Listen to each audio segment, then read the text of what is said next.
амандасамыз, е? Ал, үлкенге дерсіз, кішіге дерсіз, барша жанды құрметтеп, бас иеміз біз. Отыра қойыңдар балам. Енді бізде бүгін балалар қарапайым математикалық ұғымдарды қалыптастыру, е? Енді біз өткенде математика сабағынан қандай тақырып өттік? Сандар қатары. Сандар қатарын тура және кері санауды үйренген болатынбыз, е? Олай болса сандарды санап өтейік.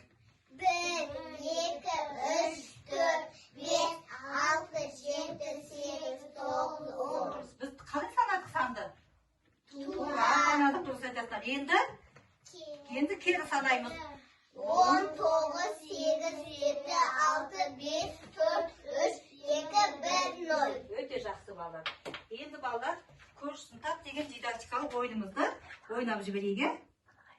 Келе ғой, Айша. Тақтаңыз, мен бұлай қарай тұра ғой. Міне. Енді мына жерде қандай сан тұр? 2. Енді осы 2 деген санның балалар біз көршісін табамыз, е? Қандай сандар? 1. 2-ның алдында қандай сан тұрады? 1. 2-ден кейін 3. 3. Сонда қандай сандар екен? 1 және 3 деген сандар екен. Дұрыс, отыра қойдық. Жанайын келе ғой. Мына жерде қандай сан? 3. Енді ол 3 санның көршісін табамыз. 3-тің алдында қандай сан тұрады? 2 және 3-тен кейін қандай сан? 4. Сонда 3 санның көршісі қандай сандар болды? 2 және 4. Өте дұрыс, отыра қой. Ал балалар, ел қараймыз.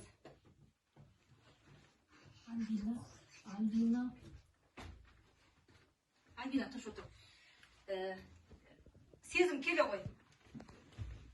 Бәріміз тыңдаймыз, тақтаға тұра қаламыз, е? Сен мына сумкаларды тұтай қой қолыңа. Қолыңдағы не? Айта ғой, қолың сумка. Енді осы сумканың қайсысы ауыр, қайсысы жеңіл екен айта қойшы, Сезім.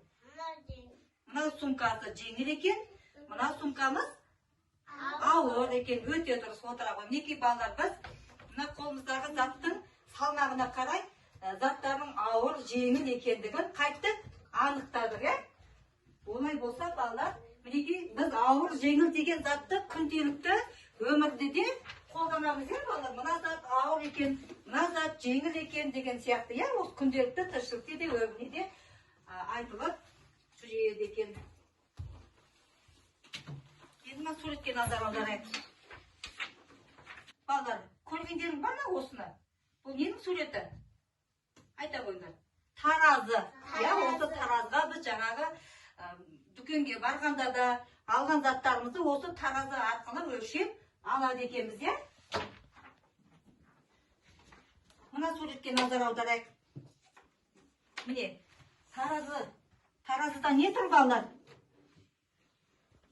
Қарбыз және алма.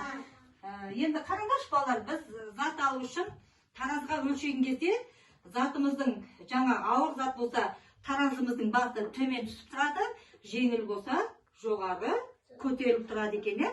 Мынау қарбыз және мынау алма. Енді қарбыздың салмағы қандай, ауыр ма, жеңіл ма?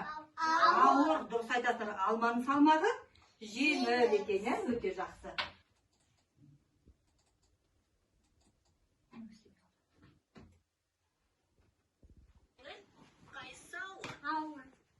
Жеңілдеу, ауырлау, заттардың салмағын, демек, массасын білдіреді. Заттардың массасын килограммен өлшейді. Қысқартылған түрі кг деп жазылады. Қарбыздың салмағын анықтайық. Қарбыздың салмағы 5 килограмм.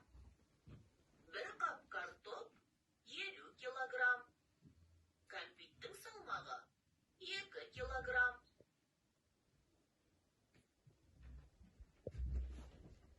Оқулықпен жұмыс жасаймыз, е? Оқулықтарында ашып жіберді жаңа дайындап қойған беттерді ашамыз да есептер шығарамыз, е? Міне. Суретке қара, қандай заттар жеңіл екен анықта дейді, е? Жаңа айттық қой, таразының бір басы ауыр болса төмен түседі, жеңіл болса жоғары түсіп тұрады деп, иә. Соны белгілейміз енді. Ал белгілеңдер қарындашпен. Қай зат ауыр, қай зат жеңіл екенін. Қай зат жеңіл? Алма, белгіле ғой.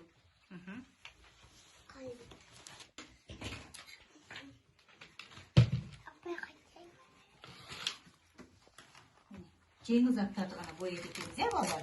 Мына жақта алма жеңіл екен, мына жерде лимон жеңіл екен. Тұра қаламыз шеңбер болып. Шеңберге тұра қаламыз. Келе ғой, дөңгеленіп тұра қаламыз, иә? Бастаймыз. Терезені ашайық, таза ауа кірсін деп, жаттығулар жасаймыз, дене мықты болсын деп. Өте жақсы балалар, отыра қойыңдар. Мына көрнекіліктерден, одан кейін жаңағы бейне сабақтан да біраз мағлұматтар алдық. Енді мына жерде нені көріп тұрсыңдар, айта қойыңдаршы? Машиналар екен, машиналар осы көліктер қанша түрге бөлінеді? Ауыр және жеңіл деп екі топқа бөлінеді екен. Мысалы, мына машина қандай машина? Жеңіл машина. Ал мына жүк машинасы қандай болады екен? Ауыр машина болады екен, дұрыс айтасыңдар.